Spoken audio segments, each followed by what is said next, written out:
ايوا احبابي، مرحبا بكم في فيديو جديد. اليوم ان شاء الله غادي نتعلموا كيفاش نصايبوا سيجار بالخضره والدجاج. بقاو معايا تكتشفوا الطريقه. غتجيبوا واحد القصريه غتغربلوا فيها دقيق الفرص على حسب الكميه اللي بغيتو، ومن بعد غنزيدوا شويه ديال الملحه، وغادي نزيدوا شويه ديال الخميره لحقاش غادي نديروا العجينه ديال المسمن ماشي ديال الخبز. وغنجيبوا الماء دافي نجمعوا به العجينه شويه بشويه.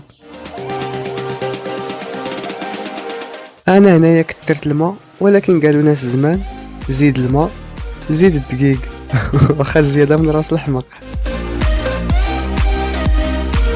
من بعد ما تجمع لينا العجينه غادي ندلكوها مزيان، كاع داك الجهد وديك الطاقه السلبيه اللي عندكم فرغوها فيها، ومباشره غادي ندوزو ندهنوها بشويه ديال الزيت باش ما تنشفش لينا وباش ما تلصقش لينا في القصريه حتى هي. وغادي نخليو العجينه ديالنا ترتاح ونمشيو بين ما نوجدو الحشوه. في العماره غادي نحتاجو جزره محكوكه، كورجيطه محكوكه، فلفله مقطعه قطع صغيره، الزيتون اخضر وكذلك الربيع، والثومه، واحد الصدر ديال الدجاج يكون مقطع حتى هو قطع صغيره، والتوابل اللي غادي تبان لكم في الشاشه. غادي نشرملو الدجاج وغنطيبوه في واحد المقله مع الخضره، ونخليو الحشوه ديالنا تبرد بين ما نقسمو العجين ديالنا.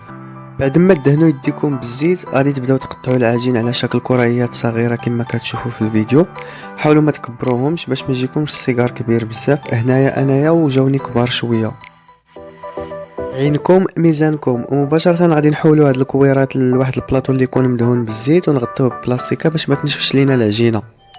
وهنايا فين غتبدا الخدمه ديال بصح. غناخذ واحد شويه ديال الزيت ندهنوا بها القصريه تشريحي لصقات لي العجينه في يدي.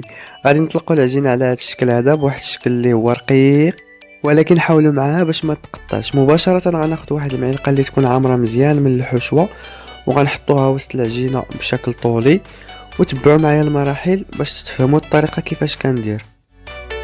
غنسد على العماره وغنطرق من الجناب من هذه الجهه والجهه الاخرى، ونطلق العجينه شويه ونرولي.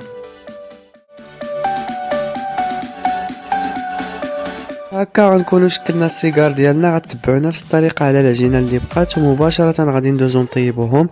تقدروا تطيبوهم في الزيت، تقدروا ديروهم في الفران، تقدروا ديروهم في الاير فراير اللي حبيتو. انا كيعجبني نديرهم في الزيت.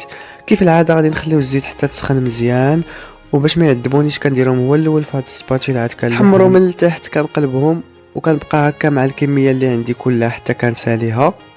الا كنتو غديروا كميه كثيره كنصحكم انكم تدوبلوا المقادير، وكنصحكم تزيدوا الشعريه الصينيه حتى هي، وتقدروا ديروا معها فرماج حمر كيزيد واحد البنه وواحد التعليكه اللي هي خطيره. وها السيجار ديالنا بالدجاج والخضره واجدين، كيجيو بنان خفاف ومقرمشين، وصفه سهله وسريعه.